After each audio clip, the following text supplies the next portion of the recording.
Amos 2. Thus says Yahweh, for 3 transgressions of Israel, for 4, I will not turn away its punishment, because they sell for silver the righteous, and the poor for a pair of sandals.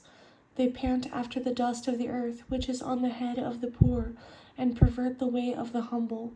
And a man and his father go in to the same girl to defile my holy name. Yet it was I who destroyed the Amorite before them, whose height was like the cedars.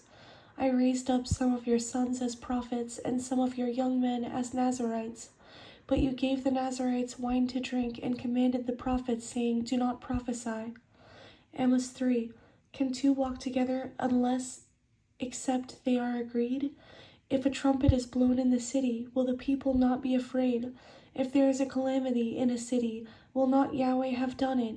Surely the Lord God does nothing, for unless he reveals his secret to his servants the prophets. Amos 4. I withheld from you rain where there were still 3 months to the harvest. When there were still 3 months to the harvest. I blasted you with blight and mildew when your gardens increased, and your vineyards, and your fig trees, and your olive trees. The locust devoured them, and yet you have not returned to me, says Yahweh.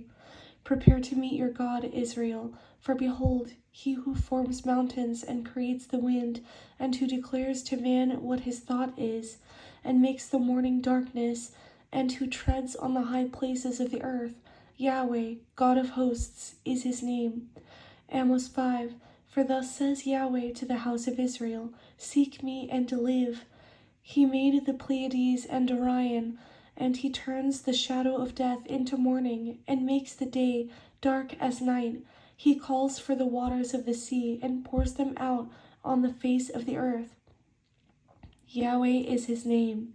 Therefore, because you tread down the poor, and take grain taxes from him, though you have built houses of hewn stone, and yet you shall not dwell in them. You have planted pleasant vineyards, but you shall not drink wine from them. For I know your manifold transgressions, and your mighty sins, afflicting the just, and taking bribes, and diverting the poor from justice at the gate. Seek good, and not evil, that you may live. So Yahweh God of hosts will be with you as you have spoken. Hate evil, and love good, and establish justice in the gate. It may be that Yahweh God of hosts will be gracious to the remnant of Joseph. Amos 6. Woe to you who put far off the day of doom, who drink wine from bowls, and with the best ointments anoint yourselves, but are not grieved for the affliction of Joseph.